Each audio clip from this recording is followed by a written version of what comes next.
right, folks, I think we're going to get started. We're going to keep our eye on the waiting room to make sure people can continue to join us.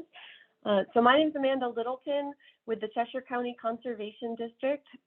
We're very excited to be one of the partners who are hosting this event today. We are looking forward to working with the following speakers on this event today. They include Andy Pressman from NCAT, Bruce Wooster of Picadilly Farm, Jeremy Delisle of UNH Cooperative Extension, Rebecca Madden of UVM Extension, Stephen Fennimore of UC Davis Extension, Andre Cantelmo of Heron Pond Farm, and Tasha Dunning of Spring Ledge Farm. We are excited to be partnering with all these folks and are able to do so because we've been able to get funding through the USDA SARE Partnership Grant Program. And that's a Sustainable Agriculture Research and Education program of the USDA through their partnership program that we've been doing with Picadilly Farm, NCAT, and UNH Cooperative Extension.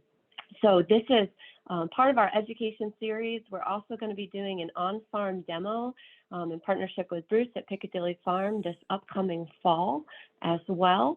And it's part of a program that we have to make the soil steamer available for rent to farms in and around Cheshire County, New Hampshire, who are interested in utilizing it. So we're going to be really sort of hearing from producers for the most part today, as well as extension experts, to sort of better understand how soil steaming can be a good option for your operation. Just want to invite you to stay on mute when you're not speaking. Please put any questions in the chat. We would love it actually if you could put in the chat your name, your farm operation, where you're from, and if you have any particular thoughts or questions about soil steaming that you would like to share to make sure that get covered with the group. That would be really helpful. So feel free to get started with that in the chat.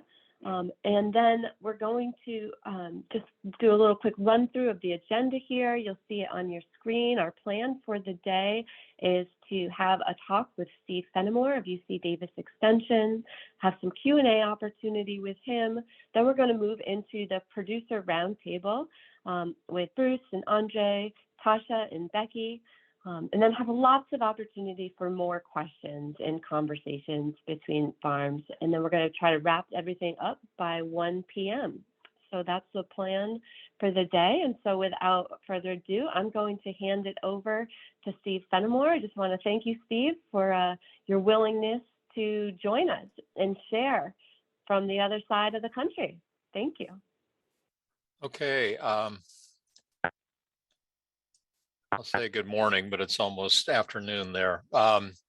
Thanks for the chance to talk to you all. I was looking forward to this until I got a note that I have another presentation in about an hour and a half. So I'm gonna I'll stick to the time schedule, but if I have to jump off at the end of the discussion section, that's why. So I am an extension specialist. I'm part of the UC Davis campus, but I'm based in Salinas, which is usually when people see it for the first time, they describe it as a big garden. There's about 100,000 acres of lettuce here and strawberries and a lot of other vegetables. So I will try to give you my experience without getting too far out into the wavy gravy stuff. I'm pride myself on my what I believe at least is a pragmatic view. I grew up on a small vegetable farm in Oregon, Willamette Valley, and so I understand limits of money and time and such. But this is where I'm at. I'm gonna probably turn on the pointer here. I'm based right here. San Francisco's right here, and that little village of Los Angeles is right there. This is the Salinas Valley. It's quite cool in the summertime. It's usually about 70 degrees is the high in the summer. That's why we can raise lettuce all summer, thanks to the air conditioning from the Pacific Ocean. So I sent you guys a book basically it's an old, I don't know, I guess you can see this. It's, well, maybe you can't, but it's called the UC system, and it's a classic 1950s book. And in chapters, and I sent you the whole book by PDF, chapters number 8, 9, and 10 are classic. They are how to steam soil and how to do it in greenhouses. If you haven't seen a copy of that before, it's a really nice book. There are still people here that keep it on their shelf and use it. So steaming soil involves a lot of physics. I'm going to not bore you with the details because I don't completely understand all of it myself, even though I've been doing this for now 15 years. We'll talk about methods of applications. There's a lot of ways to do this, and not all of them are expensive. And sheet steaming, which I was told you guys are doing, is, that's the most straightforward method of applying steam, but it is, I know from personal experience, it's a lot of work. Everybody, I've corresponded with a number of people in Maine. My impression is, and especially, and I work a lot with people in Europe, there's a lot of concerns about the microbial effects. Aren't you sterilizing the soil? Let's get one thing straight. We are not sterilizing soil. We are pasteurizing it. That is a very important point. And so I'm going to make some specific recommendations to you guys. I'm not going to spend very long on this, but this is something you need to know. High temperatures kill pests very quickly, kind of common sense, but that's basically what this shows. Joe Noling is a nematologist from Florida. He's now retired, and nematodes are among the easiest, from my experience. Root knot nematodes are among the easiest pests to control. Pythium would be the other one. So this is why solarization works, which is used quite a bit in organic ag in California. It works pretty well. So high temperatures kill things quickly. Moderate temperatures require more time. So this is from Ken Baker's book, the book I sent you that I tried to show you a picture of. But basically, this is a classic graph. And more or less, and even though this was done in the 1950s and it was based on research that was done in the 1920s and 30s, it's correct. And so have a look at that. So basically what you see is that weed seeds are among, and I'm a weed scientist, just so you know, are among the more difficult pests to control. I mean, viruses are apparently even more difficult. Pathogens are not as difficult. Nematodes and insects are quite a bit easier to control with steam. Fusarium is something that's challenging. You can kill it, but the trouble is with fusarium, it comes back. So this slide, I'm going to introduce, a little bit of a fairy tale, but I think it makes the point. So what is the objective of soil steaming? It is to raise the soil temperature, between 150 to 160 Fahrenheit for 20 minutes. That's called the dwell time. So pathogens like Pythium, Verticillium are more easily killed than the beneficials. So that's worth repeating. The pests, the reason steam works and the reason we can get away with pasteurizing the soil is that the bad guys are easier to kill than the good guys. The good guys, the beneficials, are more tolerant. So again, we're not sterilizing it. Don't say sterilizing it. It's pasteurization. And so just like Goldilocks and the Three Bears, you don't want it too hot. You get too hot, you start killing the beneficials. You get too cold, you don't kill the pathogens. You want to hit it just right. 158, 20 minutes. That's the objective. I'm told you guys are sheet steaming. I'll tell you what, it's harder to do it with sheet steaming. I'm going to show you an easier way to do it. So the best way to apply steam, And this is in Baker's book from the 1930s. And we did some new experiments. In my group, just with a $250 cement mixer. So basically, when you blend steam with soil, when you have moving soil, it's a lot easier to do it. So think rototiller, not sheet. So when you physically mix steam with soil, you can heat up the soil very quickly. I've done it in 90 seconds, 90 seconds. You can also add, there are some things, quite a bit of interest been in California, especially with the organic growers, especially in strawberries, to use mustard seed meal. So I'll call it SMM. The Italians also came up with this method of using quicklime. Quicklime is part of concrete. When you pour concrete, it actually, especially you'll notice this in the wintertime, that it heats. That's an exothermic reaction caused by quicklime. If you apply a steam, I'll show you a machine that the Italians developed to co-apply steam with quicklime. So steam moves in the soil. There's two ways to move it, by conduction or convection.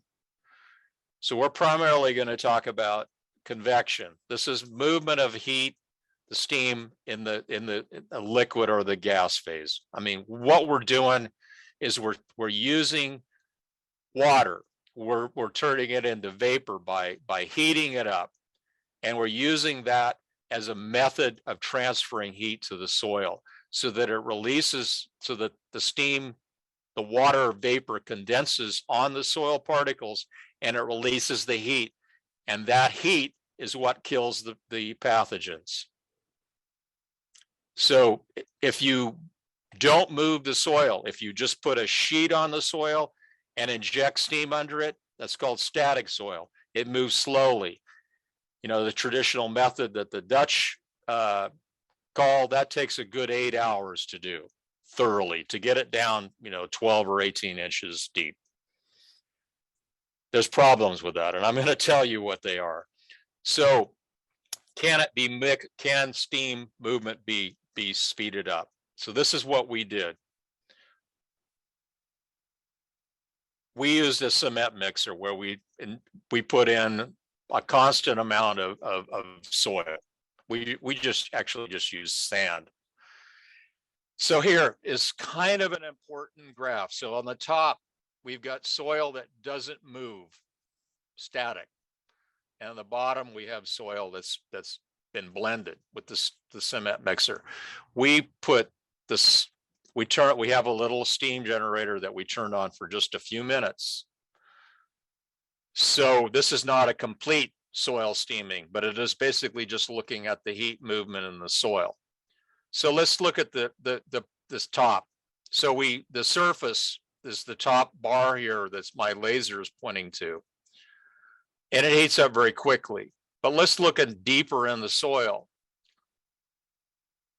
These are beginning to heat up. So this time course here is 1 hour.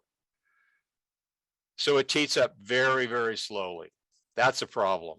It means it takes a lot of time. It takes a lot longer than 60 minutes to move that heat from the surface down into the soil, deeper in the soil. And at the bottom of this measurement, it didn't even really warm up. The heat did not reach there. Let's look at blending with the soil, where we're actually mixing with the soil. It heats up evenly and rapidly, and then it cools off slowly. Again, this is only 140 degrees was our highest temperature, but our objective wasn't just to kill the pathogens. We were simply looking at the heat. And the bottom line, what this shows is that when you blend steam with soil, when you actually physically mix it, it heats up very quickly. So why is that? Why is that?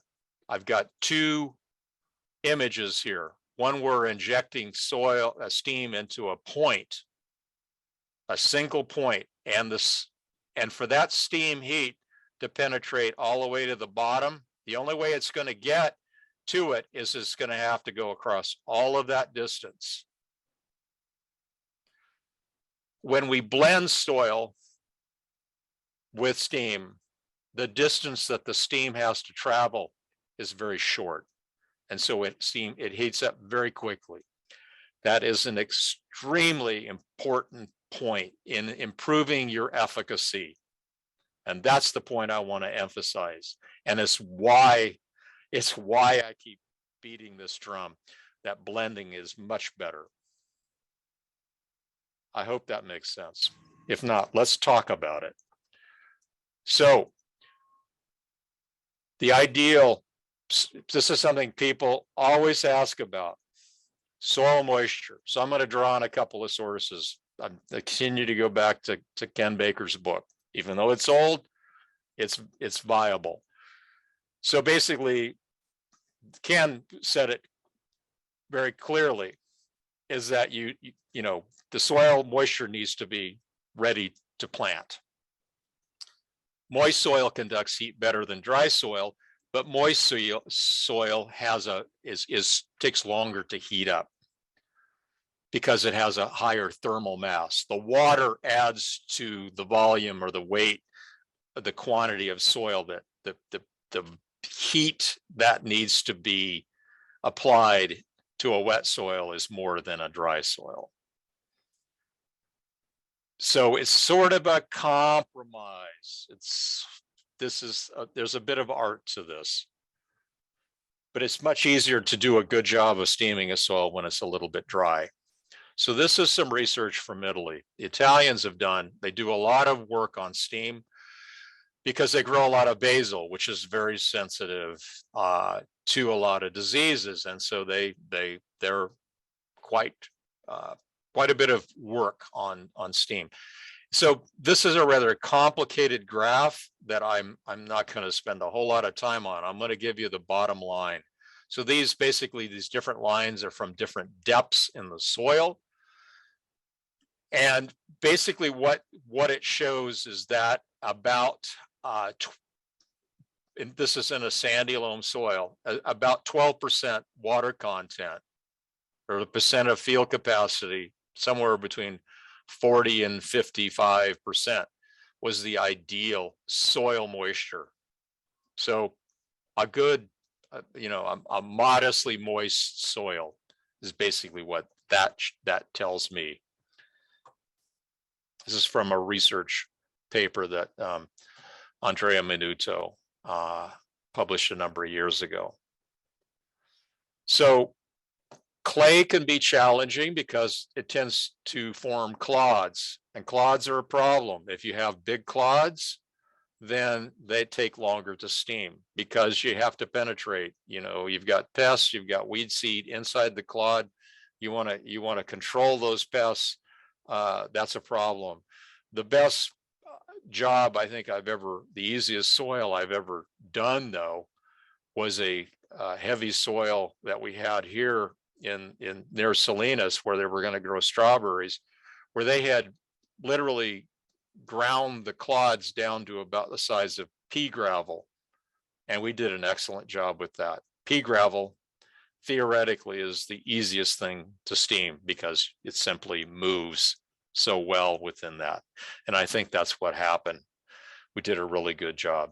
Small clods aren't a problem, 3/8 inch in diameter. It's the 2-inch clods that's a problem. So sheet steaming, I understand, I'm familiar with the concept. It's relatively straightforward. It's quite traditional steam application. I get it.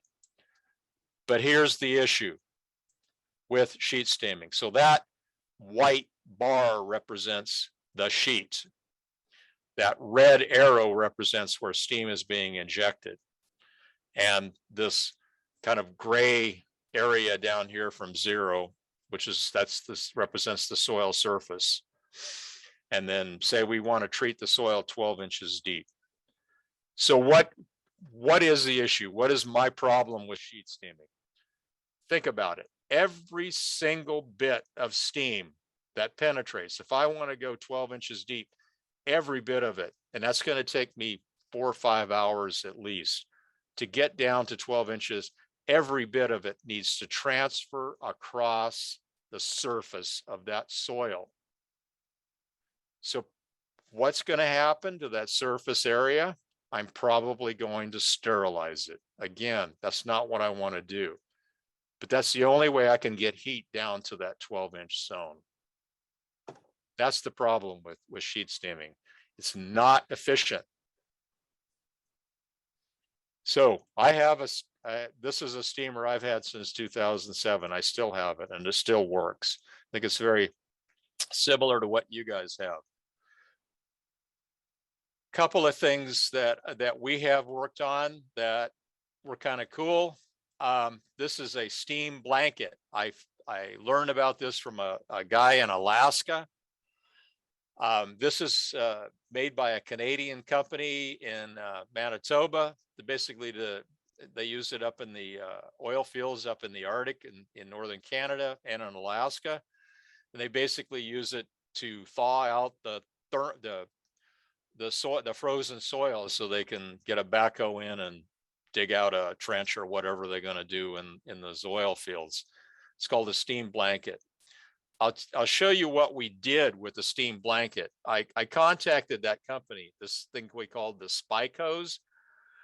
That company sent in Canada will make whatever you want, of course, you know, for a price. And so what we did, I asked them to put in these little grommets, and we just took 3, you know, I think it was 1/4-inch pipe, and made them 8 long. And I had a local shop make me you know, several hundred of these things, you know, crimp the bottoms. It's nothing fancy, wasn't terribly expensive.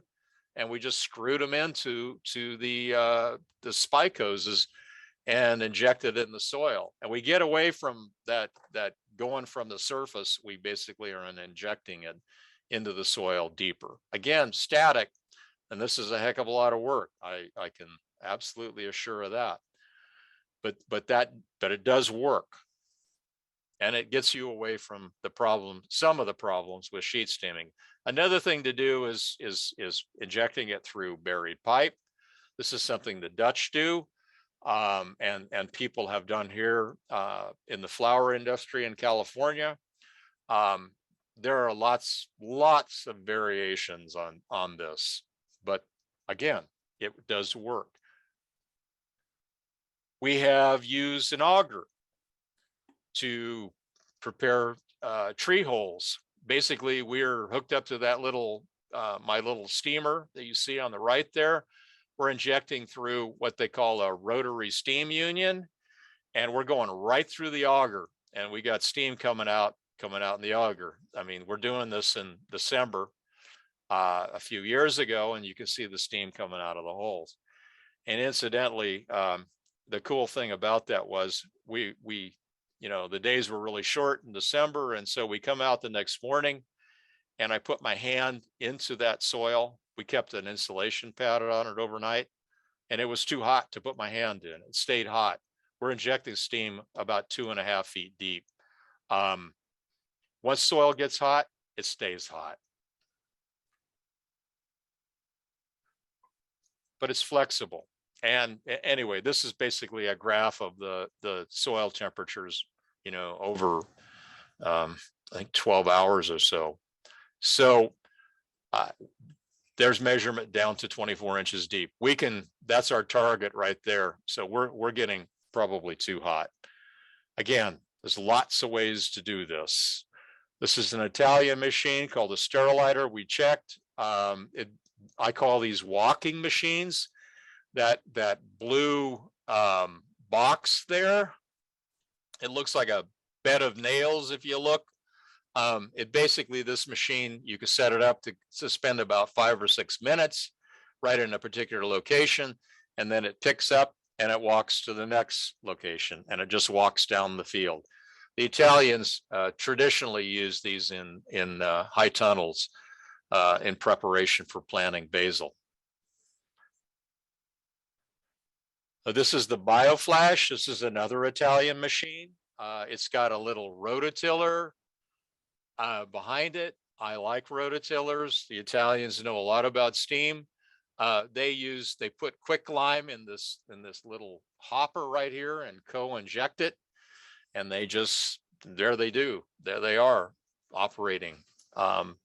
We tried to buy one of these machines and bring it to California, but the Italians weren't interested in coming here. But there's also a Korean company that makes a very similar machine. But this is the idea. What they're doing, they're injecting, the quicklime.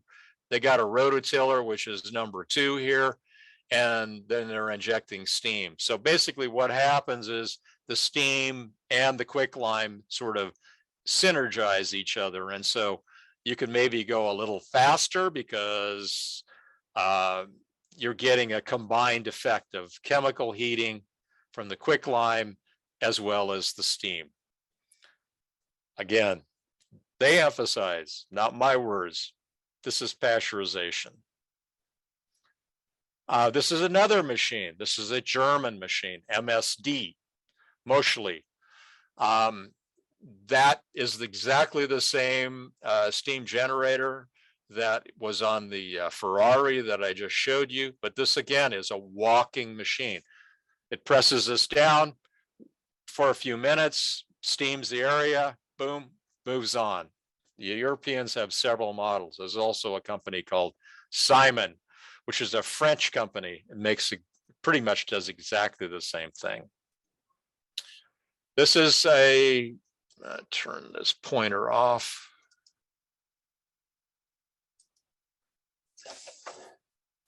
So I can show you this movie. This is our machine. I work with the University of Arizona. We're doing raised beds. Again, I don't like the walking machine concept. I like constant movement. And this technique seems to work pretty well. And we're going into this big time. It doesn't involve moving hoses, nothing. It basically is you're driving a tractor, just like you're cultivating or planting or whatever.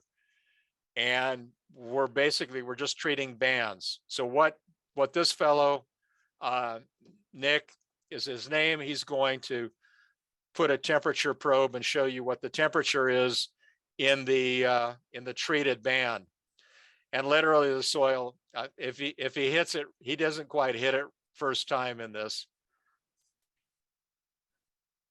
So yeah, it's over 150. If you put your hand into it, it's like putting your hand into a hot coffee. So that's what we're doing. I'm building another machine, but this is what it does. I don't have to explain this slide. On the left is no steam. On the right is what we did with steaming with that machine that I just showed you. This is in carats. I'm going to turn my pointer back on.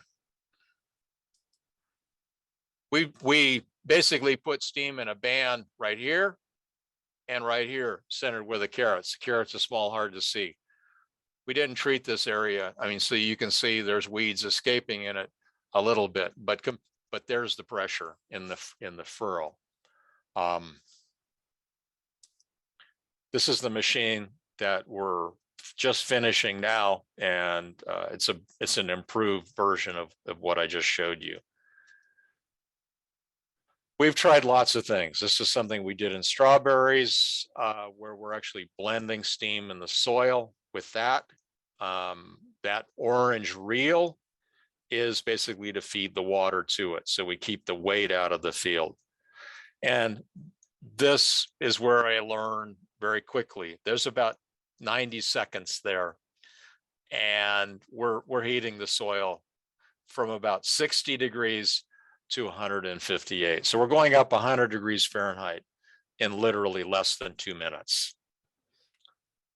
Once you get soil hot, you move on. It cools off rather quickly.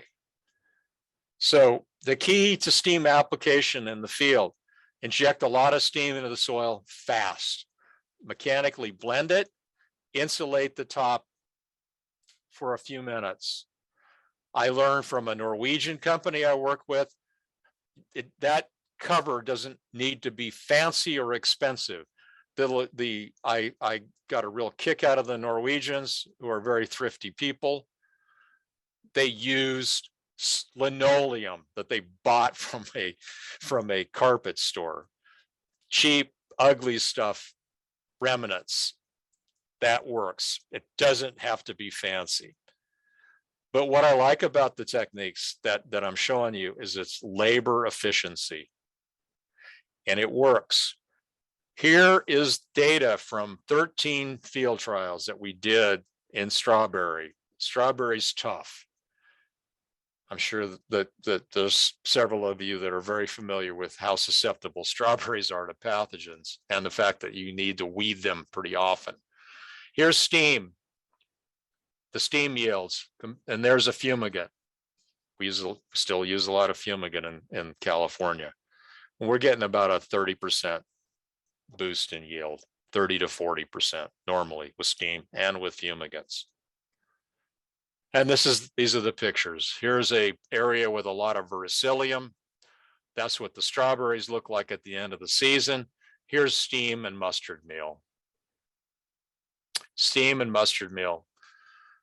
I don't think there's a better treatment for strawberries. They just love it. Of course, mustard meal has somewhere between 4 and 6% nitrogen, organic nitrogen. So I want to leave you with an idea. I'm wrapping this. I'm getting close to the end. This is a big machine. I'm not suggesting you guys go out and do what this guy did. But here's the idea. And the most important thing I wanted to say is the idea. This guy, this is like a 12-foot rototiller. And you can see the tractor, the power he needed to do it. And I'm not showing you the 45-foot long steam applicator he had. But he had the right idea, injecting the steam into the soil and mixing it. So here's my suggestion. And I'm not promoting John Deere, but they had a nice ad. You can use a 60-year-old tractor if you want, whatever you got, and it doesn't need to be a fancy rototiller either. But here's my suggestion that you might consider for a high tunnel if you drive through there, is simply to tether the steam generator that your group has purchased to hoses. I mean, you can reach a couple hundred feet with these things. Just park the steam generator at the end and run a little tractor and tiller. You would need to, it's going to need some shop time. It's not, put a diamond bar with shanks in front of it, space them, 7 inches apart, inject the steam at several depths. Try it out. Whole lot less labor, whole lot less time, a whole lot less diesel. And I think you'll have better results. Put a piece of linoleum or some other similar material behind it, something that you can wash off at the end so you're not carrying pathogens from one site to the other. But steam works. Here's some data. This is verticillium, big deal in strawberries. There's steam, 70 degrees C, 158 Fahrenheit. We basically completely killed verticillium. Here's methyl bromide, which is still used in strawberry nurseries. And steam was basically doing the same thing as methyl bromide. Nematode. Control had 790 live nematodes per gram of soil. Steam reduced it to 17. Basically the same as the methyl bromide. So it works. Steam works. That's why you bought that machine. We have data on verticillium, macroformina, physiolina, which is charcoal rot, pythium, and a number of weeds. And in strawberries, which is a good indicator because they basically are susceptible to everything. We're basically getting similar results. Leave you with one thing. People always ask, aren't we doing damage to the soil? I've heard that a lot from people in Maine, who was the closest neighbors that I've talked to about steam to you guys. So this is, I'll skip down to the middle here. If you get too hot, then you will kill the beneficial nitrifying bacteria. The nitrifiers, as a reminder, those are the guys in the soil. They're the good guys that convert ammonium fertilizer to nitrate. They get benefits from that. You do not want to kill them. If you do it right, if you pasteurize 20 minutes at 158, they'll be just fine. The truth is you'll probably kill some of them, but you won't kill them all, and they'll be able to quickly recover. You don't want to do that. If you're not hot enough, then verticillium and macrophamina will survive. And the trouble with sheet steaming is to get even heat penetration. Mechanical incorporation solves a lot of those problems. So I think this is pretty close to my last slide. It kills the pathogens and weed seeds in the soil. And with strawberries, which I've worked with a lot because they can afford to do this, we get yields similar to fumigation. And we can use it as a multi-tactic program to rotate with other techniques, because the days of simplicity are over. We have to accept that complexity is unfortunately what we're stuck with. So that's what I have to say to you guys. I guess I went over my time. So anyway, what would you like to talk about? Hello. Steve, there were a couple of questions in the chat. I'll hop in there. One of them was are most farmers trying to steam to a depth of 12 inches in California? It seems like here, a lot of folks are just targeting a couple of inches, primarily for weed control. Yeah. So, yeah, but when you do that, you do not want to disturb that soil depth. Then, I mean, if the reason they're going 12 inches is that you need to protect the root zone. So what are you guys doing this for? Tomato, or what? Give me some crops that you're doing it for. I mean, you need to protect the root zone. That's the reason that 12 inches in strawberries, definitely. Chickweed and spinach. Spinach. Yeah, I mean, probably 2 to 4 inches is probably enough. But yeah, is there an easy way to do that? Yeah, probably. But I would seriously look, and I'm not advocating spending a lot of money, but I would seriously look at some methods of applying it. What we're setting up, that unit I showed you, the bed steamer, we're setting it up with, basically we're just using plumbing pipe that we've drilled holes in and a crimp in the bottom, 1/2-inch pipe, and we're just injecting it in the soil and at the surface, and we get great weed control. Yeah, but you have to get that, you have to maintain the dwell time. So There was another question, Steve, I think that was referring to your slides on the strawberry where you were comparing steam to a fumigant. Was that fumigant methyl bromide? no, that was chloropicrin. Okay. That, because we can't, the only place they're able to use methyl bromide anymore is in the strawberry nurseries, because a lot of those plants are exported to Spain and other places in the world. But for the fruit, because we have two strawberry industries, one for producing plants, the nurseries, and the other one for fruit. And for the fruit, you can, and that's what I was showing you the data from, the strawberry fruit. They're only able to use chloropicrin and Telone or 1,3-D. So that's what that is.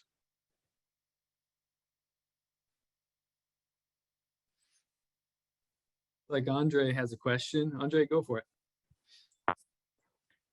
Yeah, I had a couple of questions, if you don't mind. The first is, in your mechanical incorporation of steam techniques, are you still using low pressure systems, or are you amping up the pressure at all to make sure that it's the delivery is happening? Because I mean, I think we're all operating between 9 and right around 9 pounds or something. Yeah, no, low pressures. That's what we're using on our new rig.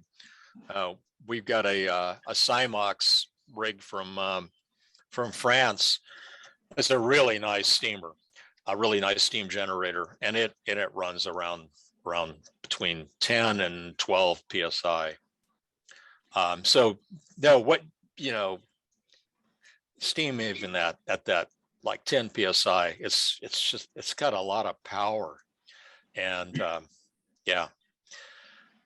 That's why I like the blending. You get more for your money. No, I think it's something that you'll probably find out if you hang out later about the people who are doing steam. It's limited our uses of what we use the sheet steaming for, because we're not trying to do what you're doing, but I'm really interested in what you're doing. So I had another question about oh yeah, so when you're doing the injection in front of the rototillers, around how many horsepower steam generator is necessary, and what kind of ground speed are you achieving in that? Because you're saying that 90-second hold, so I'm trying to conceptualize how many horsepower steamer I need to, how much I can incorporate. The thing is, you basically tailor it to how big a steam generator you have. I mean, I'm not advocating you do 12 feet of pass. I'm advocating you do like 4 feet or 3. You tell me what you guys got. You really, that's the flexibility.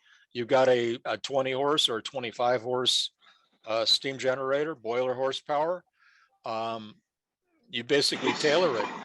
And if you're not getting hot enough, you go slower. If you, that's what I like about the movement thing. If you're too cold, you go slower. You start out early in the morning and it maybe is freezing outside. You're going to have to go slow, but you're going to make better use of your day. In the afternoon, it warms up.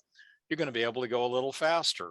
If you're doing this in the fall or something like that, and you're having warm days, you're going to be able to go faster. The guys in Yuma that I'm working with, where they get 120 degrees in the summertime, I'm not exaggerating. Yeah. They want to go out and do it in the afternoon. It seems crazy, but they're going to get it up to 100 and 150 degrees because they don't have as many steps to climb. Yeah, they're So I Delta thought very clever, very, very clever. Anyway, there's lots of flexibility. You simply have to adapt your system. You don't need to go out and buy a huge steam generator. You're just going to make more passes. I just one last question about the design on these retrofitting rototillers or stone barrier systems. I think would work well too because of how fine they make that aggregate, addressing what you were talking about. But these pipes, they're literally in front. There's no incorporation in the bed forming part of it. It's like you're injecting this pre-tilling, like right in the soil. I mean, obviously there's primary tillage. And then your pipes go down in front of the tiller, and then it's injecting the soil, and the soil's incorporating the steam with the soil that's already there. Yeah, that's kind of like the ABC of it. Yeah, and you basically want to do it so that you're ready to plant, you're ready to seed or transplant whatever you're doing as soon as the soil cools. So you do it, the afternoon before, let it sit overnight, come in the morning, plant. That's the whatever works for you, but you'll put your hand in the soil if it's not too hot, you're ready to plant. That's what I like about steam. Fumigants, we have to wait 14 days because they're dangerous. So steam is only dangerous if you put your hand in the wrong place at the wrong time. And is it this is my last question about that, is the bandwidth to which your steaming is just basically based on like either the rows per bed, or are you really I mean, in a carrot situation, you had those 2 rows on the bed top.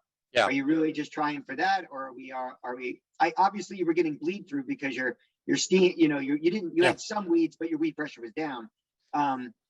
I was just interested in the philosophy there. That's all. Well, we started out doing this in lettuce, which is basically a discrete seed line. We do typically two lines on a 40-inch bed. And so we're trying to do there is to treat like a 4-inch band, so that, and then plant, this seed, the lettuce dead center in the middle of that. And then we don't have to hand weed. That's what farmers are telling me that they're interested in, and they're putting money into this, is so that we don't have to hand weed. With carrots, it's a little different because they use a scatter shoe, and they're spreading, the way the big carrot guys do it. They're they're putting it like a 6-inch band. So that new unit that we built, we've got a very adaptable, we can adjust to pretty much any conformation. We can treat the entire bed top if need be. So flexibility, but then I'm doing research and demonstration. So I need to be able to work in lettuce and spinach and strawberries. And so there's lots of adjustments, but we found that to be rather slick. It's just a little bit of wrench work to shift those things side to side. So that's what we've done. Steve, there's a couple more questions here. If you've got time, I know you have another presentation to get to. Yeah, I can stick around for 10 more minutes. Okay, perfect. I think we've kind of addressed this, but there was a question about when you inject the steam, in the setup where you inject the steam with the tiller and shanks, is the 20-minute dwell time reached? And I'm assuming that's a yes.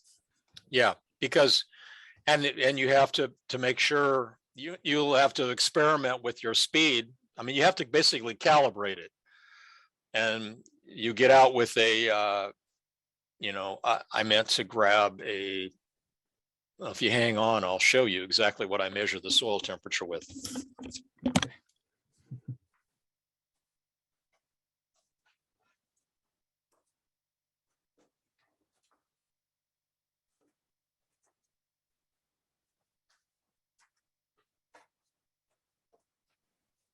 If you're going for diseases, you could just put your plastic layer on the back of the whole thing and lay your plastic down at the same time, like the fumigators do out west. I don't know if this will work. This is a Hannah. I think the current price is about $190. This is the probe. It's very simple. You basically just calibrate your machine, make sure you're getting your dwell time. These things use a specific kind of connector. That's called a K1. It's typical of thermo measuring, and there's lots of different ways to do it. And Campbell also makes a one, but I like these because they're cheap, and I have lots of them because I tend to lose them in soil. Yeah, I mean, there's lots of different things you can do. Okay, we've got a couple more good questions here. I think there's one here about, are you steaming soil every year, and do those pathogens move back in relatively quickly? Well, I mean, the ideal is to do it every time. But this company I'm working with in Norway, I visited them, a carrot field there, where they had kind of done a stair step where they had steam 2 years before, 1 year before, and before the current crop. And you could see, and compared to no steam at all, and you could see the benefits of steaming, even leaving it for 2 years. But it was compared to immediately before the crop or last year, it was, anyway, the benefits diminish, but they don't immediately go away. just because you disc up the field. So that's what I saw, the benefit I saw there. I haven't quite seen that anyplace else, but Norwegians are very interested in steam. All right, and I think maybe this may be our last question. It's kind of a multi-part question before you have to run. Yeah. So there's a question here. Is there any data showing to show that steaming helps with white mold? And kind of a follow-up going along with that. If we want to control diseases, is there data showing how deep you have to go? We have done steaming effectively at 2 to 3 inches for weeds. Yeah, I mean, the weeds that you have to worry about are going to be shallow at 2 to 3 inches. That's well known, and that's also where sclerotinia is, lettuce drop in the surface. The problem is nematodes are deeper. Verticillium and especially fusarium is a real booger. So you have to, with those more aggressive diseases, you have to get deeper. So, but the concept, of moving and injecting steam, the dwell time, it happens after you pass, and that's why I don't particularly like the European design. They seem to think you have to sit in the location for quite a while, and it's not necessary. So. And is that book you shared, would that be one of the best places to go to start kind of getting an idea for those diseases, how to effectively control them, the depth that we need to get to? Yeah, I mean, that book was written primarily for greenhouses for flower production back when California used to have a huge flower industry, which it no longer does. It's much 10% of what it used to be in the 50s. So it maybe isn't so useful there. It basically is just, I like chapters. If you go to start on page 123 of that, there's 3 chapters, number 8, 9, and 10, that talk about steaming, but they mostly focus on from a greenhouse perspective, which I thought was relevant because you guys are mostly talking about treating in high tunnels. So, but that, a lot of the other stuff I talked about, you have to get into the literature. The Italians have done some really good work on that. And there's also some folks in Scandinavia and Denmark and Sweden that have done a lot of work on that. And that's the way they did it, the band steaming, the way we're doing it. I copied them, I'll admit. We just adapted it for our system. So, okay. All right. I think that's all the questions in the chat. So All right. I'll hand it over to you. Thank All you right. so much, Okay. Steve. Have a good meeting. All right. Bye.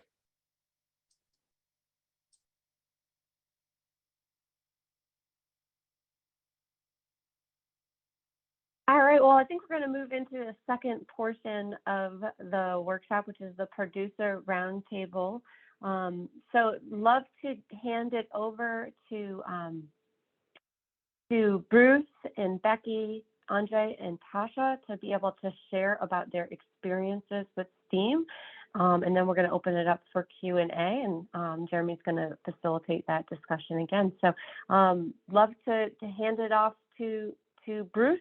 Would you be willing to get us started and pass it on to the next? Thanks, Amanda. Is my voice coming through okay? The audio is good? That's a lot to digest from Steve, so plenty more that we can keep thinking about. And where I am at Picadilly Farm, we've been hosting the steam generator that the Conservation District now has. And so I've gotten a little bit of time to use it on our farm, and also been a part of helping other farmers use it. And many of you who are on this call are already familiar with what we have been doing. It has been the sheet steaming that Steve was talking about. So we're taking the steam generator and then we're covering over 1 or 2 growing beds, depending on how big the high tunnel is. And so that might be anywhere from 3 to 6 feet wide. And typically having success up to about 100 feet, so steaming a 96-foot tunnel. Tasha on this call, I know last spring experimented with steaming a larger length, so she may be able to weigh in on that. And we have been finding that the steam, the distribution of the steam is a little bit uneven. So we're working on ways to try and get a more even distribution of steam across the bed. And since the year or so that we've been using the rig that the district owns, we switched to a new style sock, which puts the steam out a little bit differently than the old one. And I've had 2 growers get a little bit of time with the new style sock this winter. And I think that we are achieving results a little bit more quickly and still a little bit uneven. For instance, the last grower who used it had an experience similar to mine last fall, where underneath my bed I had 3 different temperature sensing locations. So I just measure the temperature at those 3 different places, one sort of in the middle of my bed, one about 1/3 of the way in from the beginning, and one about 2/3 of the way towards the end, from the end where the steam is coming in through the sock. And I would usually get up to 180 at 2 of the spots before the 3rd spot. By the time I got up to 180 at the 3rd spot, I was more like 205, 210 at the 1st spot. And so it seems that we're running the risk of getting a little bit too hot, in the sterilization category in part of the bed as we try and get the last bed up to speed, the last part of the bed at temperature. And so we have been using this 180-degree goal at 2 inches down. And maybe that's too hot. We may be able to throttle back a little bit and go down, closer to 160. And another thing I think we may be able to do is turn off the steam, leave the tarp, and let that whole unit system coast for 20 minutes, half an hour before we remove the tarp, and see if we can achieve the dwell time, but also allow the steam to continue to migrate from the hotter zone over towards the zone that still hasn't quite got it. So that's sort of the things that I'm chewing on, as well as just the mechanics of showing everybody how to use the steamer, and having the right size pickup truck with the right size electrical socket to get the trailer lights to work, and make sure that the water unit doesn't freeze when we're working in the wintertime temperatures. So that's a nutshell from me, and I'm happy to pass on to whoever may be next, and then continue with questions.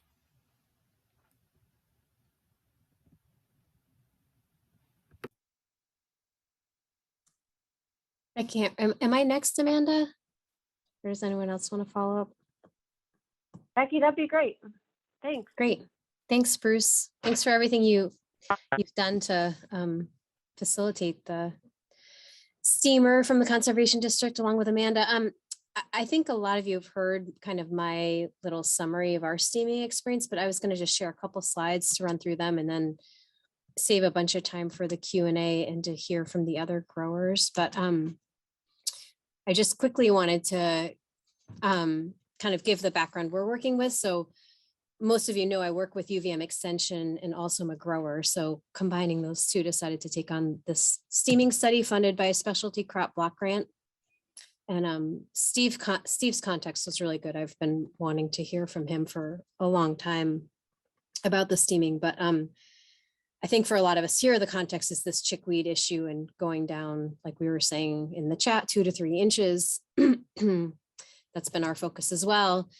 And a lot of us are working with these older machines. I know Andre and other folks, including awesome Cheshire County, have invested in nicer steamers. But I kind of wanted to throw out to Steve how much a lot of us are actually making, how much revenue we're generating in our tunnels. So even a $5,000 investment for my farm is quite a big chunk to chew off. So to do much more than that would be hard to justify with our winter greens. And this is the picture of the Cheshire County one. And so one thing we've been doing is kind of comparing the utility of this versus this. And kind of my quick snapshot take home was that they actually functionally were somewhat similar. I think we achieved similar temperatures. We were able to steam about 25% more space with the Cheshire County one, but I'd say we had the same issues with the evenness of the steam distribution, which was disappointing to me. I thought we were going to get just like a much quicker temperature achievement and more even distribution with the Cheshire County one. And I didn't find that to be the case, but I'm also a beginner steamer. This is only the second year we've done it. And as you guys know, there's a lot of fussing involved. For the research side of things, we were looking at the chickweed and then trying to get at this microbe question. And these were our challenges, was just the learning curve, and then trying to do a research study on my own farm, which you run into the issue of not wanting to have a control. And a lot of you guys have seen this tool. I'm happy to share it, that Chris Callahan built to help determine steam area and temperature. It's fairly accurate, I think, maybe needs some tweaking. But we were comparing temperatures. So I appreciated that Steve said 160 is right on, because I know that's what Andre's been doing and a lot of other people. We were trying to see what happened at a slightly lower temperature. 140 seemed good on an annual basis. And this is the 3 different temperatures and some salinova. So you can see, for that shallow depth, and with the goal of kind of keeping the good microbes alive, 140 seemed to be pretty good. But as Bruce just mentioned, we were getting different temperatures. I had 8 different probes out and they were all pretty all over the map. So that's kind of an average. 1 year out, we're getting chickweed coming back. We had a really high population to begin with. I've heard Paul and Sandy say after several years, they got good control, but we were a little bit sad to see it come back this year. Not as badly. We were still able to grow crops, and then damping off seemed incredibly reduced. And that effect seems to have held. Microbes, a lot of folks are interested in this. This is the best tool we had to measure it, recommended from a professor at the University of Vermont, these eco plates.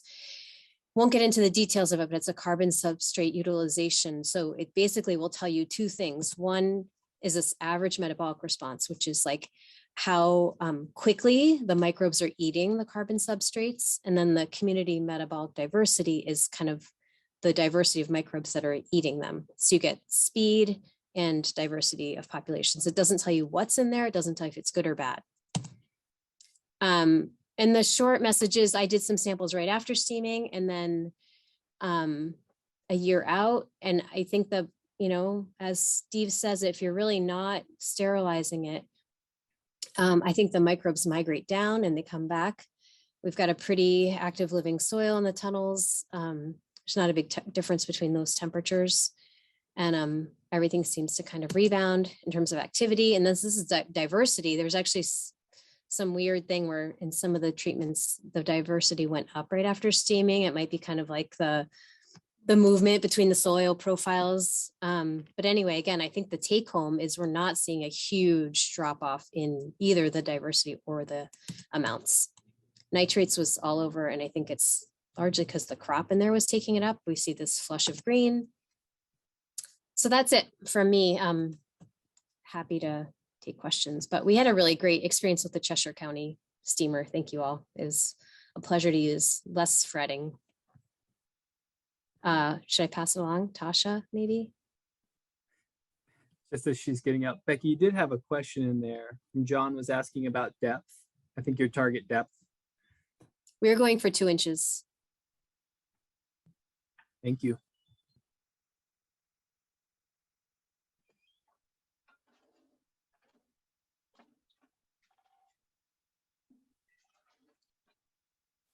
I'm ready if you guys are.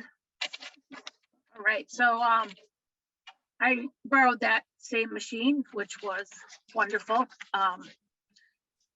You guys did a really good job of setting it all up so it was easy to use, and Bruce gave us good instructions on everything. And just a couple notes about being a renter of it. It does take a while to figure it out, so if you're gonna do a whole greenhouse, you gotta plan on at least a couple days to get it all figured out. And by the time you fire it up and it gets up to heat and all that, it does take a little bit more time than you anticipate for sure. But it really was an easy process getting it and all that. Maybe not so much bringing it back. I did have it for a while, but my big thing was that we were trying to do a 150-foot greenhouse. So before that, people were doing the 96-foot houses. So that was a little bit more. I added on more tarp to the original tarp, which worked. And I got it to go that far, but it was kind of a reach for the machine. Everyone was always trying to get it to inflate, which, and I wanted to, because I was also trying to do like a 4.5-foot wide bed by 150 feet. So that's a pretty big area. So I ended up, first of all, trying to put a leaf blower in. And there we go. So I had a little leaf blower hooked up to the front of it, and that worked okay until I realized that with all that cold air we were putting in the front, it wasn't getting up to temperature no matter how long I left it there. So I had this thing going for like 3 hours like that, and it still wasn't reaching temperature. So I was putting too much cool air and trying to keep it inflated. So then we had lots of hoops kicking around, so we put some hoops on it, and that was easy enough. It's something we do all the time in the wintertime anyway. So that worked well for keeping the whole tarp inflated, which really helped with that long run to get it to puff up and do the heat a little bit more evenly. So I think maybe in the future, I would try, like, if it's possible, to run smaller diameter pipes, but more of them, maybe. I think that would be something to try, different size socks and all that, or even pipes, like, I don't know, even like black plastic perforated pipe or something like that. I'm not sure. I haven't used the machine this year, hopefully in the fall again, and I'd like to play around with that kind of stuff. But I think that's the biggest part of it, is it does take a long time, and trying to get all these greenhouses done. For when you don't have the machine at your farm, you kind of want to get as much done as possible right then. So we had ripped out a bunch of lettuce and whatnot just in order to steam, when we could have been using this ground for longer. So maybe Merrimack County can get one in the future. Jeremy, I think we should. And we'll try the rototiller thing for strawberry ground. That would be slick, and carrots and whatnot would be cool. I really like that idea of steaming ground outside too with a tractor. I think that might be a huge thing for us, and keeping weeds out of strawberries and diseases out of strawberries, especially.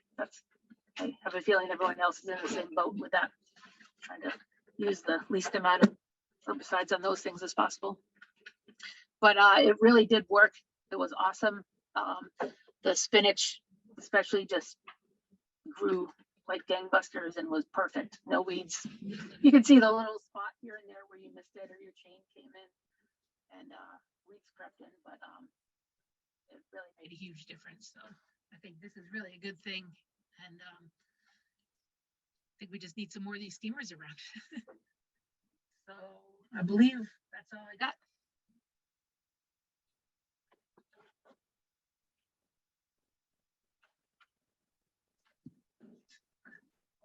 Hey, everybody.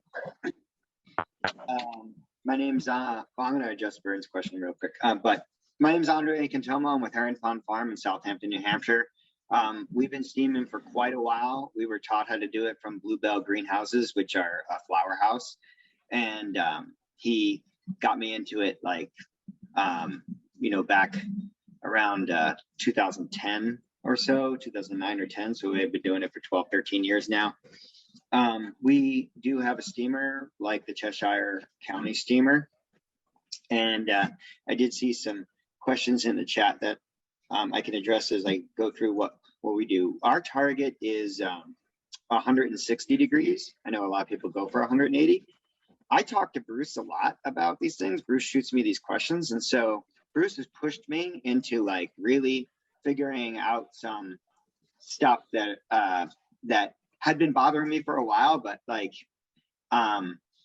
just brought me to the next level. So I really appreciate the prompting from Bruce. I definitely want to give credit to Bruce pointing out like specific things in the multiple temperature areas, and it's really helped me become better at steaming. And so what we emphasize at Heron Pond Farm is that the bed prep, it has to be immaculate, in that the soil moisture across the bed or the surface area that we're steaming has to be completely consistent.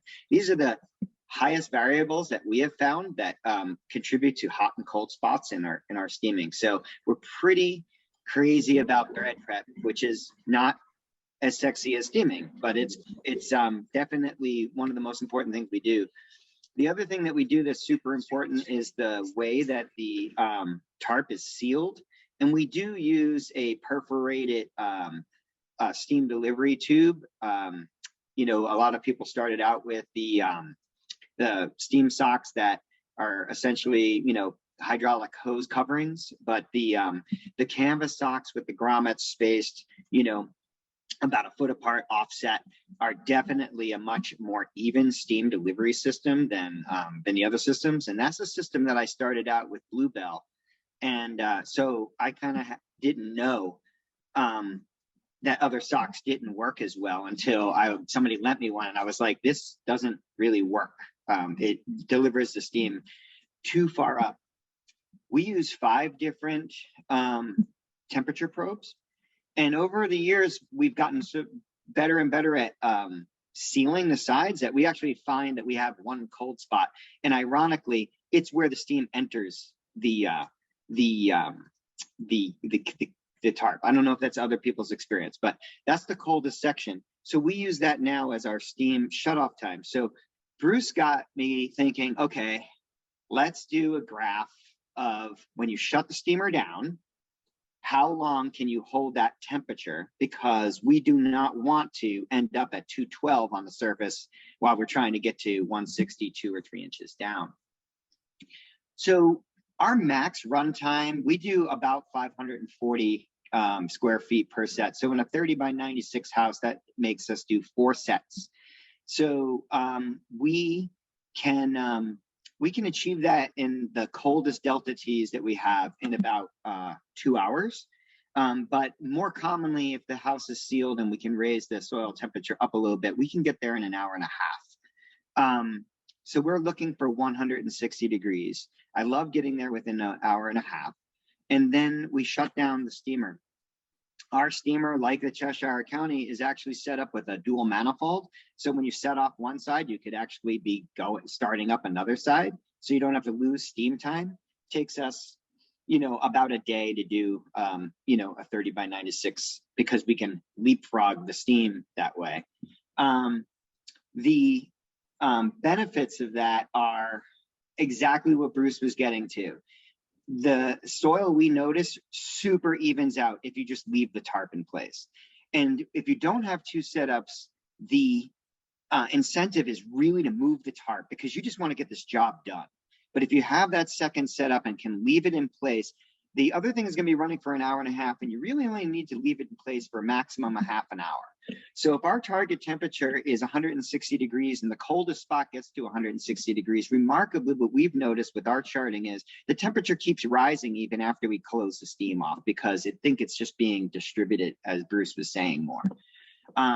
Sometimes we cheat and go a couple more degrees. Now we are working, you know, we're using a solenoid to shut that steam down. And this is really to save fuel. And so when that temperature probe reports to the solenoid that it's at temp, then it shuts off that side of the steamer and opens up the other side. And so then we can, again, get a full greenhouse done in, you know, some kind of time period that like makes better sense. Troubles that we've seen with other people are like, I'm super impressed with 675 square feet that Tasha pulled off. My experience with the Cheshire style machine is that 640 square feet is about the max that it can do. And that's just like by doing the math. But if you got good results in 675 square feet, my hat's tipped to you. I mean, that's a great job. That's saying that your methods were pretty on point. So the other question was about fuel costs and how many gallons per hour. So our machine burns approximately 5 gallons per hour. And so like at today's fuel prices, we're talking about $200 in fuel costs to do a house between 200 and 250. You know, it can go lower if we have sealed it up and the delta T again that we're trying to achieve is smaller. So it's $200 in fuel costs.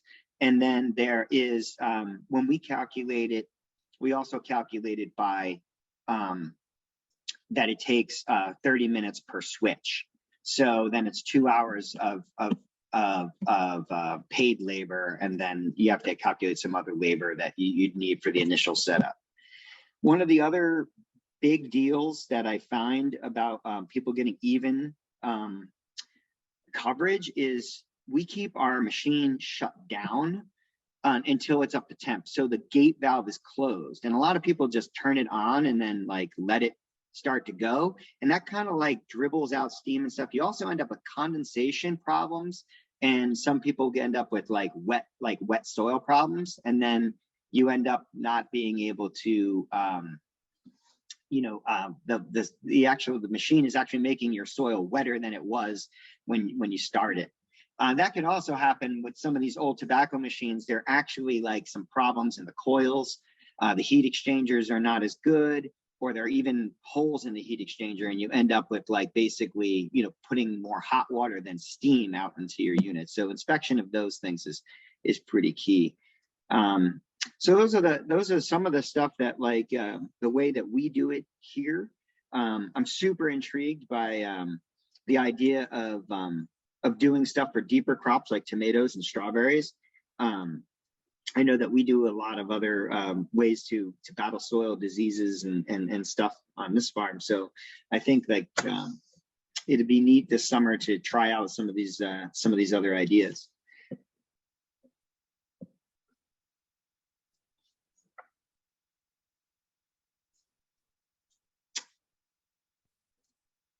So There's I think that's in the chat, and I don't know if Jeremy, you want me to start answering, or do you want to like go the whole panel to start answering these things? Or I think maybe it's a good point to transition to kind of the formal Q&A session. And I know folks are trickling questions into the chat, but I've got several written out that I'd like to throw out to you guys. But so if it's okay with everyone, we could transition to that formal Q&A portion. Amanda, are we good to go there? Okay. So I'll go ahead and start. And I would just say that some of you have touched on, you know, in more depth or less depth. So, you know, if there's anything additional that you want to add to any of these questions, kind of throughout the presentation today, these have been touched on. So I guess the first one I would just throw out to folks who have used it is, you know, can you address kind of ease of use of the steamer in your experience? I think most folks have kind of said it's relatively easy. You know, I know Bruce has done a fantastic job with the instructions. If there's any pointers or anything additional that anybody wants to add related to that, key pointers to getting started, then that'd be a good time to do that. But I think Bruce has done a really fantastic job laying out the instructions with pictures and the whole deal. So anything anybody wants to add, ease of use for first timers?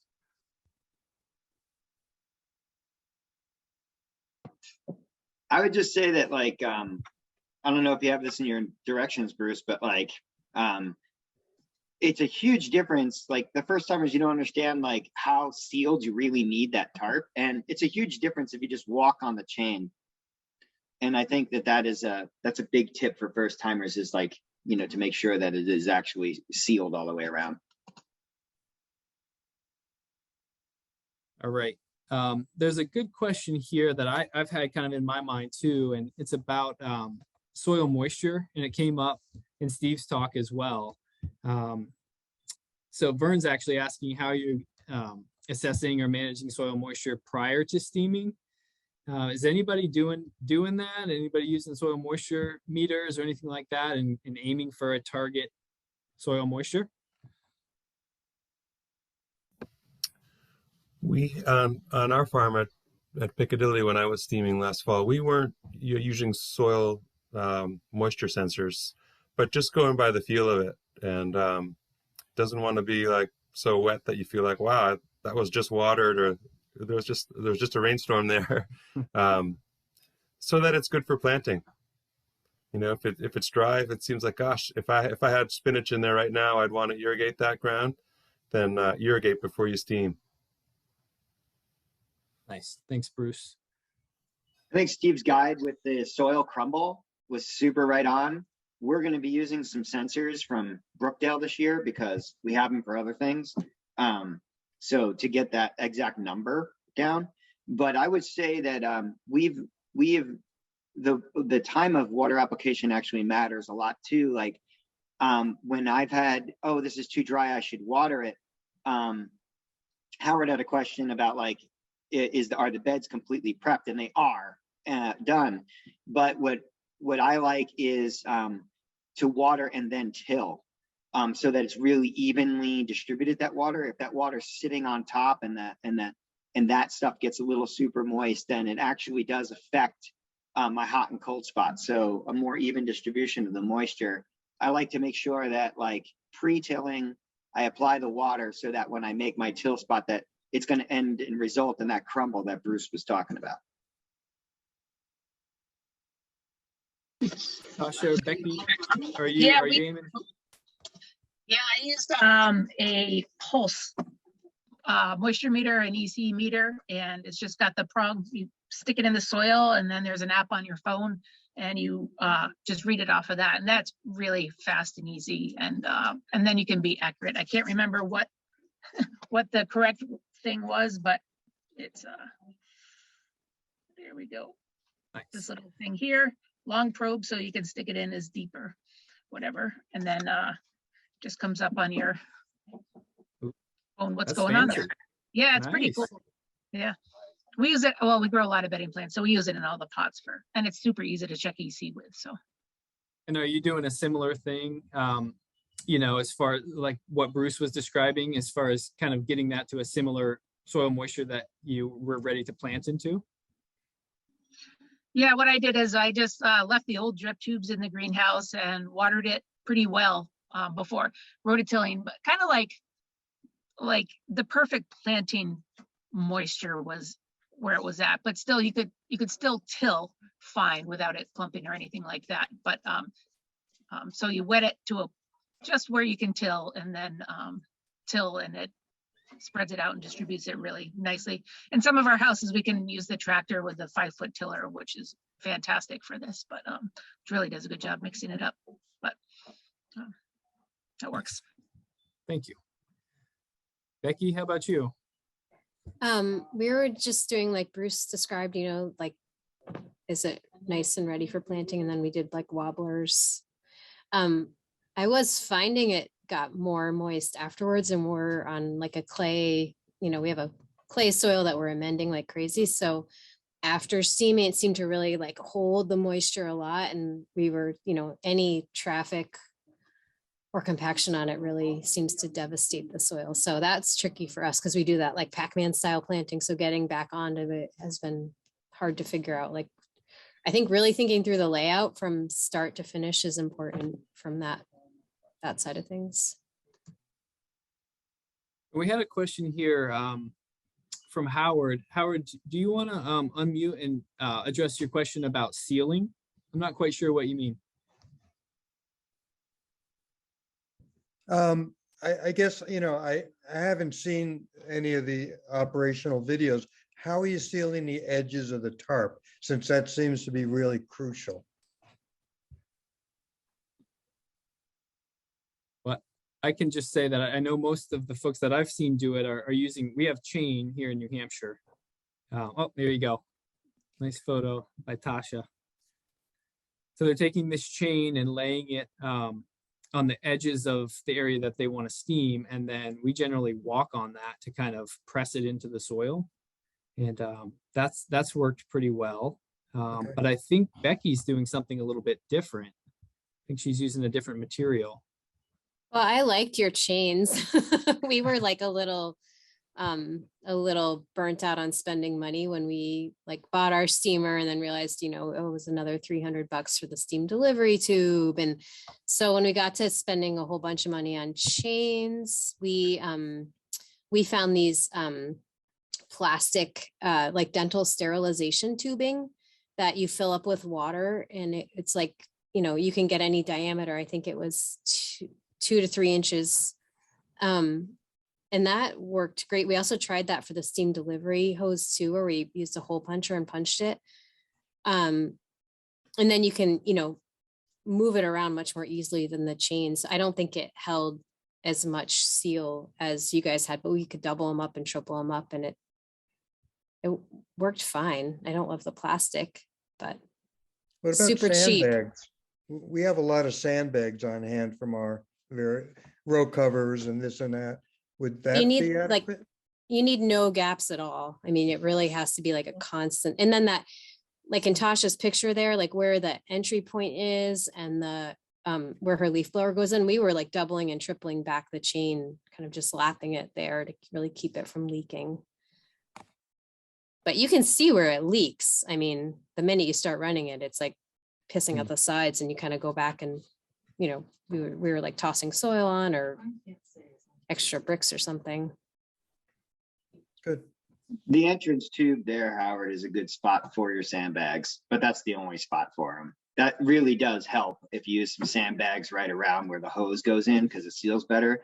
But Becky's absolutely right. You would never be able to have a continuous seal around the whole tarp that way. I've got hundreds of sandbags.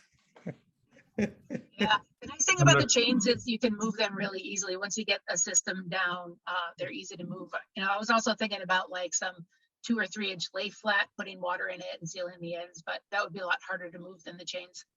Because you could just bundle them right up into a bucket and carry that around. And you All do right. definitely want to wear gloves when you're handling those. They get pretty hot. And so just don't be surprised if you reach down and grab a chain like that. It's going to be hotter than you probably want to touch in some cases. So definitely wear good gloves while you're working with that stuff.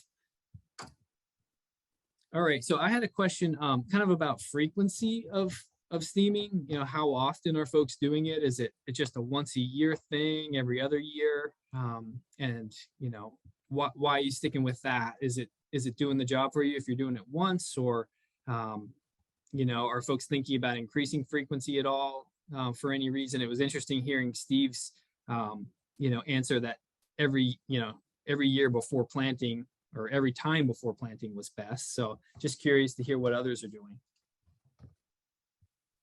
And Andre, do you want to kick us off?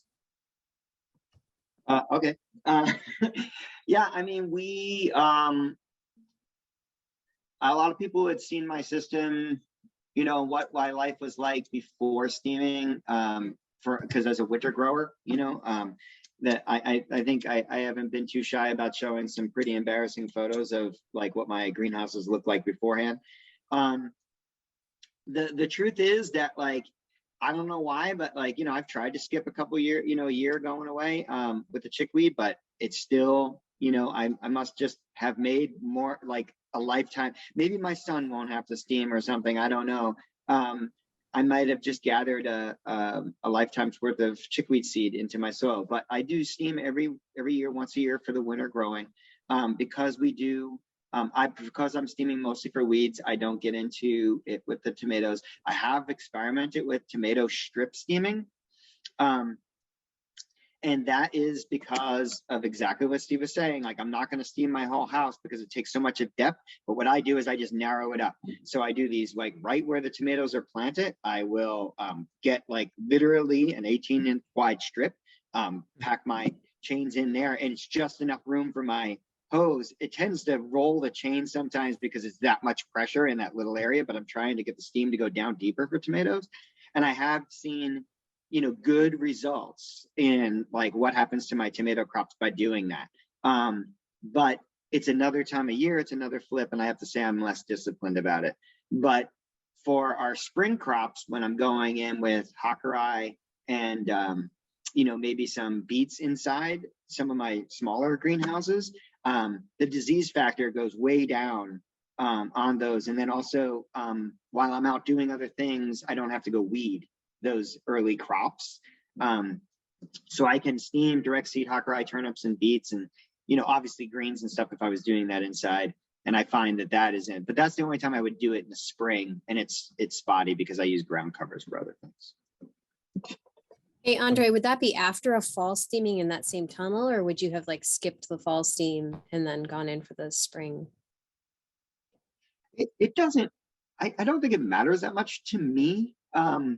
It happens that what you're saying this year is true, is that like these are tunnels that I did not steam in the fall because I had alternative crops in the winter there.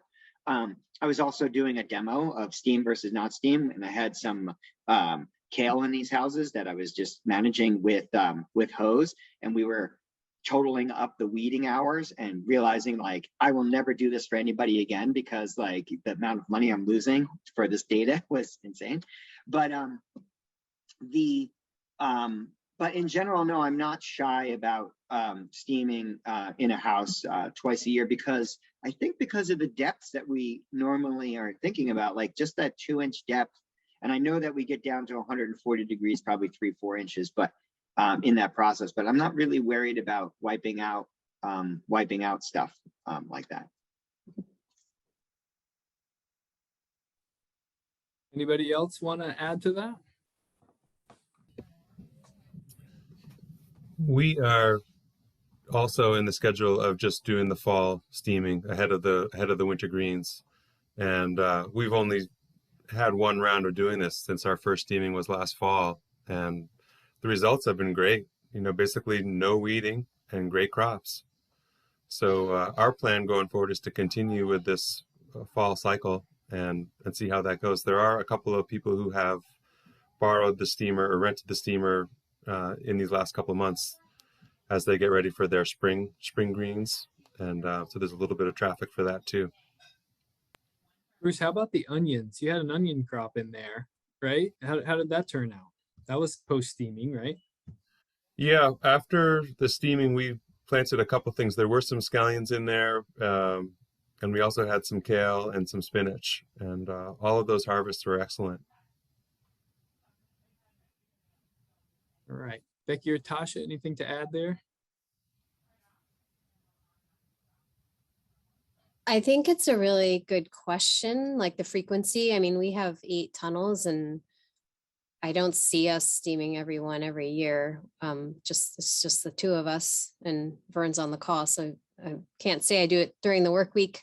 But I think I'm curious about how to make a good rotation with it. And also like my bigger curiosity is how to use it in conjunction with other techniques. Like, is there a window of soil solarization? Is there a place for ASD, like the anaerobic, the combination of mustard meal? Like, are there other ways to facilitate this kind of like biological pasteurization in the tunnels that could be effective? And then if we know the sequencing of our crops and can have some decent rotations based on the time of year to kind of map it out. But I don't know what we're going to do, because we just have a chickweed problem and I can't do 8 tunnels a year. So I don't know. Ideas.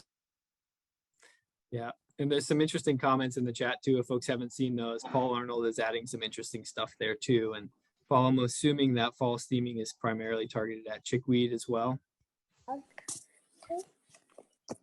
Yes, we're also looking at the chickweed. When we first started, we were kind of second to Andre getting into it. So it was 5 years ago that we were the start of it. We did it for the first 3 years. We've always had a pretty good handle on chickweed. It was just costing us a lot to keep it weeded. But then when the steaming came along, it eliminated it. We have not steamed for the past 2 years. You can see the effects in the sense that we still don't have hardly any population of chickweed, and we hardly do any weeding in the 3 tunnels that we have. So I think there's some lasting effects, and I think if somebody tried it, but I think it also depends on what was your weed load to start with. And after you get out of there, are you letting weeds go to seed afterward that will then bug you up for the next year? So then you continue this the steaming. But I think there's a real savings. I don't think you need to do it every year once you get it under control. And I think, you know, the year that we didn't do it was kind of a, well, we'll kind of see how it goes. And we really saw the effects. Now, when it comes to, you know, is it damaging the soil? Did we see any growth better the year we didn't steam or the last 2 years? No, both have been good. We didn't notice it of any plant health problems. The only thing we have not been able to really control is the sclerotinia. That is still there for the Salinovas. I guess they're just really susceptible. But the any other diseases have been pretty negligent. But we also were putting down the root shield and actinovate to control those. But weed seeds does not control purslane when that starts to start up in the late spring, early summer. Excellent. Thank you so much, Paul. All right. To address Becky's point, there is a great window for solarization, and there's some amazing data that there was I was at a conference, I can't remember who they are in Maine that did it, but they have all the dates. And the problem for us with solarization is that we would never get in when the sun's angle is at the right and effective time for us. However, you'll never do it cheaper. You know, than the solar solarization. You could do the whole house at once. You just need to do the same thing where your beds are all made. Like, you're not going to go back in there. Your beds have to be made. Then you stretch out the plastic. You need very good soil to plastic coverage. They have to actually be touching for the most effectiveness to happen. So a lot of people, even though they use one sheet of plastic, actually put down weights between the beds to kind of make sure that it actually is making good soil contact. And, you know, it takes weeks, not just one little shot, and to really be effective. And when we're doing our transfer from tomatoes to greens, we don't have that time. So that's where we found that pickle. But it's definitely cheap and very, very effective. I've seen the data. It looks fantastic. Okay, so there's another interesting comment in the chat. It's kind of a question. When steaming the beds are ready for planting, does this include the dibble holes pre-steaming? Kind of thinking about bed prep and getting down to the micro level. So the depth of the steam is a little extra around the transplant holes, or is this just on flat beds? But I can see this as a micro scale of the auger that Steve was showing earlier. Anyone taking it to that level, or just doing their best to kind of minimize disturbance once the steaming is done? Well, I would say we just build like a raised bed, or, you know, prep the beds, don't do any dibbling.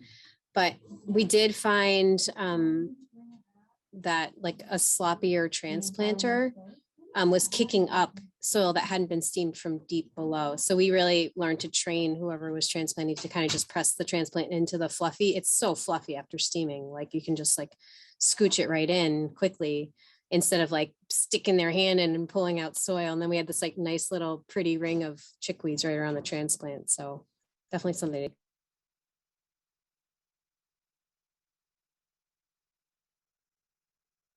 Sorry, mute button there.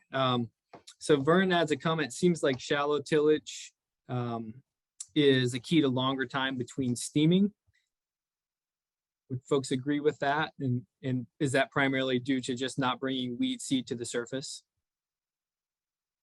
There's a few folks that are just using the para harrows to renovate some beds. And I've seen, I don't do that, but I've seen their results, and it seems like they have just like be able to keep the benefits for much longer than if you don't use something like that.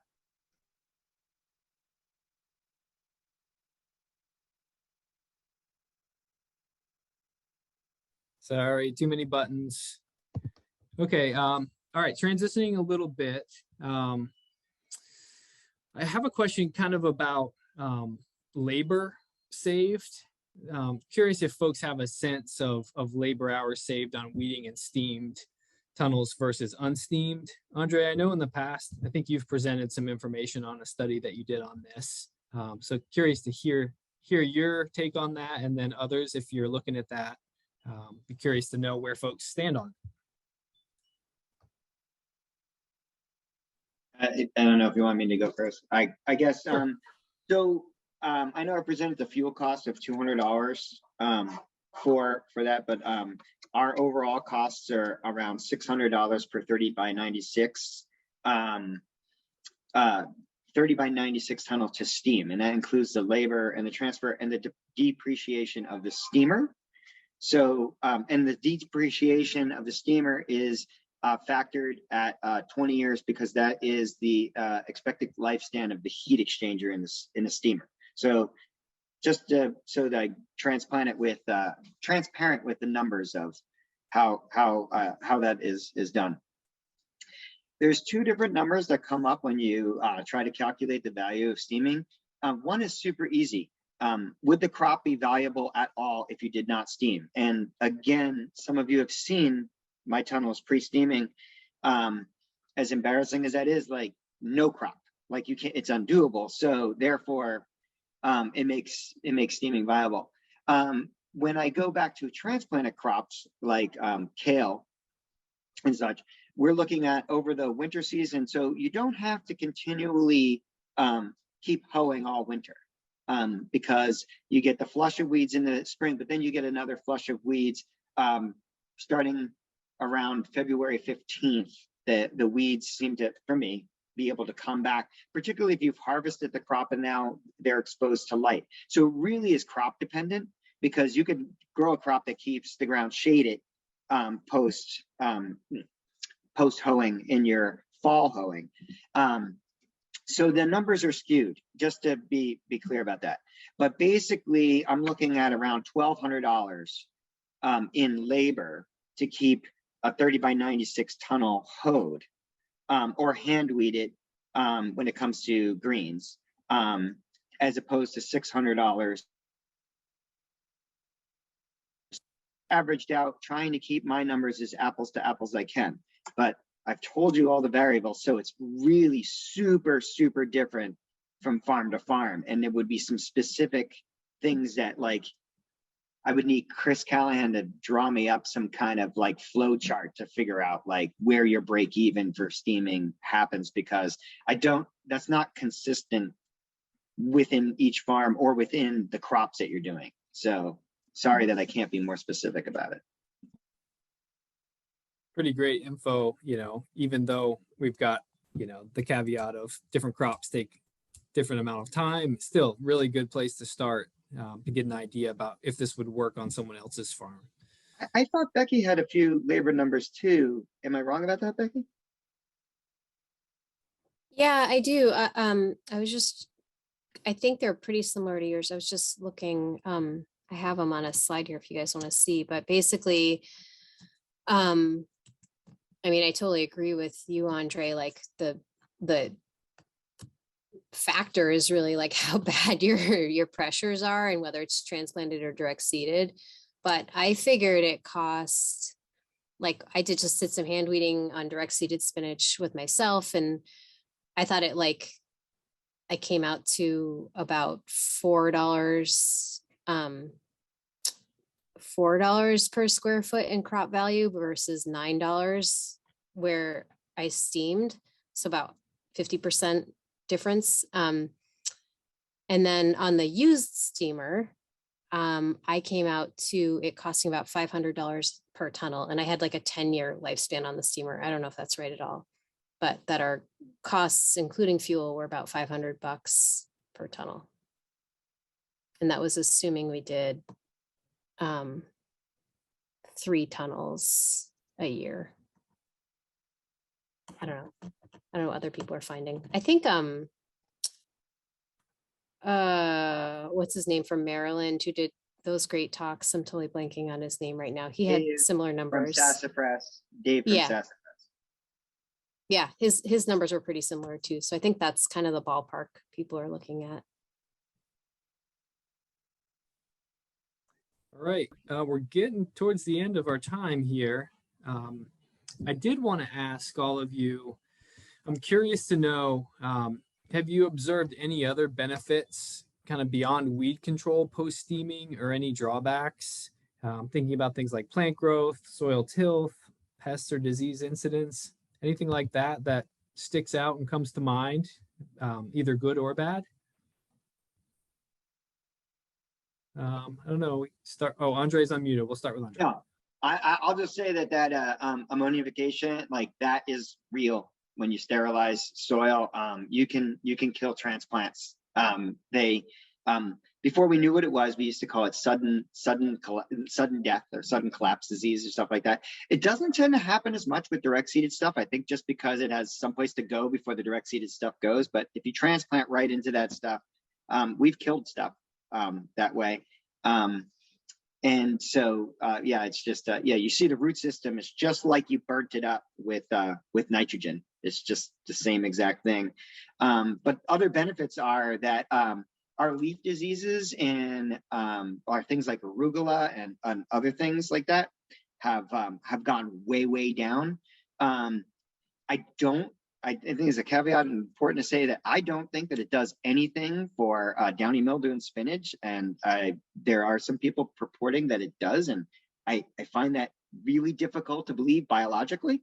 And then also we should know that it's not like also in spinach, it does, nothing does better for cladosporium than venting. So it doesn't take that away, but it does take away a lot of things that Becky was pointing about like your plant stand is so much higher because you do not get so much damp off and a bunch of other things. And then in the brassica crops, you do not end up with as many molds and stuff. And I've heard that if you do beets, and I'll check it this year, that and I can never pronounce the name of the disease. There you go. That it's supposed to be better for that. So I'll take pictures for you. Awesome. Thank you, Andre. Anybody else chime in there? I was just going to follow and see if Andre could elaborate a little more with the ammonification. Is it waiting a couple of days before transplanting or next day, or what Steve was describing where you just have to feel it? I can't feel the ammonification, so I don't know when it is. I do know that the longer you go between steaming and transplanting, like Salanova, for instance, or can happen to kale plants, happens to my bok choys and stuff. These are just some of the transplant crops that I do. And some of them will burn up, and you inspect those roots and you're like, at first you're suspicious that it's like, some kind of root rot. And then you realize what you really have done is you've burnt them with just too hot, too nitrified of a condition. I think if you wait longer, then it can probably help, but that's not what our goal is. Our goal is to get the steam done and get right back out there. And so I think that your track, or the track that you put me on, has been the most helpful. So basically follow your own advice and go for those temperatures. You were saying, in our conversations, you really don't want to be heating up the rest of the soil. So where can I shut this down and stuff? And I thought you're really onto something there. And the time shut off is really great for it. And I think that just stopping getting the soil up above 180, 190 degrees is really great for curing it completely. And so that's what I'm trying to do. I'm not going to try to wait it out or anything. I'm just going to try to correct my technique more and hone in on my technique, because I have had the same problems that you were pointing out for years, and I didn't put the 2 and 2 together until you pointed it out to me of what I was doing, and so as soon as you pointed out and I corrected culturally this back, I'm like, oh, look at this. This is what was going on the whole time. And so I was aiming for 160, but I'm up 190 plus to get that distribution. So we have to get our soil prep and everything, like we were talking about before. So I think follow your instincts on it, because that's what set me straight.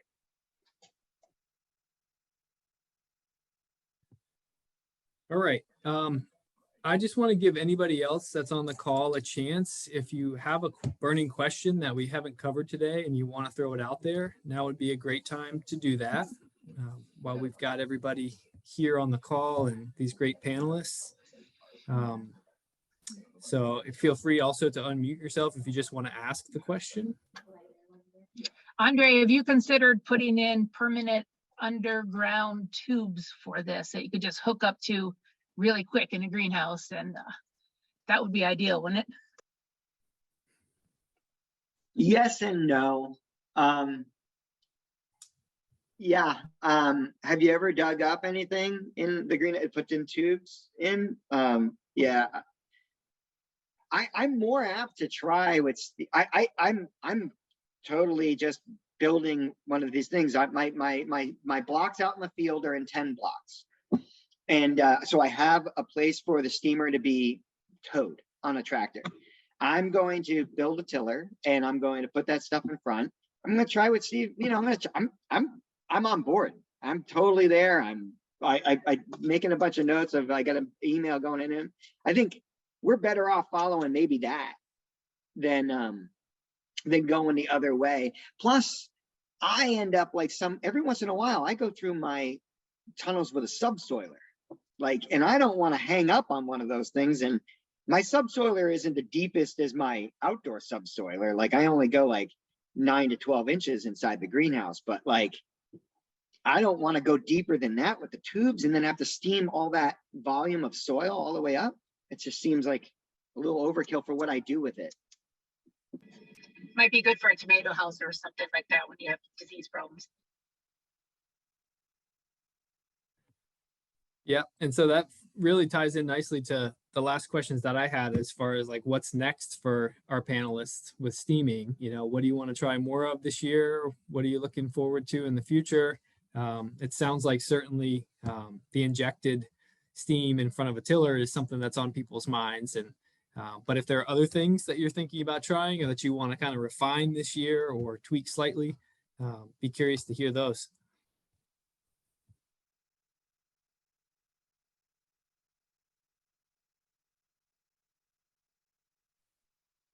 All right, so maybe we'll just have to wait and see. And next year, maybe this time we can hear how it all went and what you learned through another season. Yeah, Jeremy, I would just say, like, I really appreciate all the information sharing that's happened around this. Like, people have been super generous.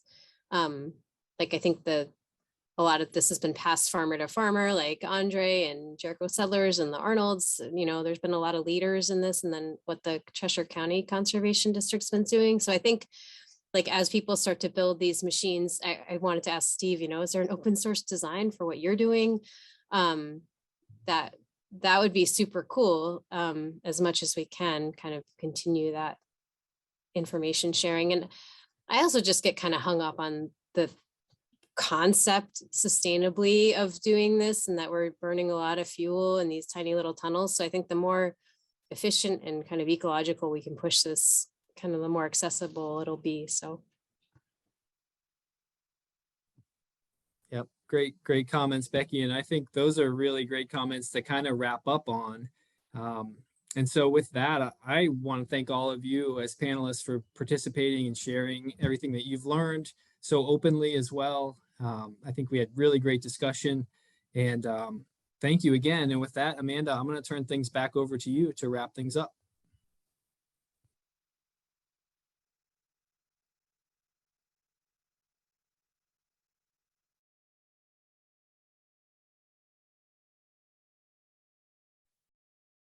Looks like. Okay, sorry, technical difficulty there. Just over to Aaron, who with N, who's going to share final here. Thank you, everyone. All right, hey everyone. I'm not sure I caught all that, but I think I did hear my name. So I do also just want to thank you all for a great conversation today. And thinking about information sharing as well, Becky, I believe in the past you had mentioned that you were managing a listserv or some type of contact for folks interested in steaming. I'm just wondering if that's still taking place, and if so, how folks can participate in it. Well, I kind of annoy people every couple of weeks with an email. I don't know if it's like a super welcome thing, but yeah, we after a couple of these webinars last year, we put together an email list. It's not like technically a listserv, but I'm happy to, like, you know, Andy, if you want to be on that, add your name to it. And I'm hoping it's something that works out for folks, but there has been some nice chatter on it. So. Okay, But it's so not a formalized anything. It's just an email group that pings around. And then I try to take people off when they say, take me off. Okay, and if they're interested, they can just shoot you an email and Yeah. mention that they Yeah, want to be part of that. definitely. There's probably about 20 people on it and a lot of people here, but super awesome, smart steamers. So. Excellent. Well, thank you. And I just want to thank all the presenters today and also the partners who've been working on the sort of learning within the Cheshire County region. So UNH Cooperative Extension, the Cheshire County Conservation District, Picadilly Farm, and NCAT. And again, thanks to Steve and all the panelists today. I do want to mention, if you are interested in learning more about soil steaming and the other equipment that is available through the Cheshire County Conservation District, there's an equipment field day happening on April 19th. It's starting at 11 a.m. and it'll take place at the county farm in Westmoreland.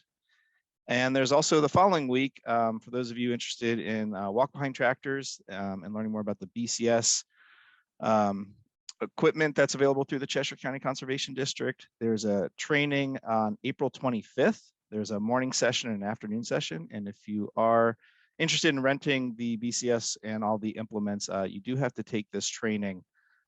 So you can join Amanda, Jeremy, and I on the 25th, and information is in the chat to register for the equipment field days, as well as on the Cheshire County Conservation District website.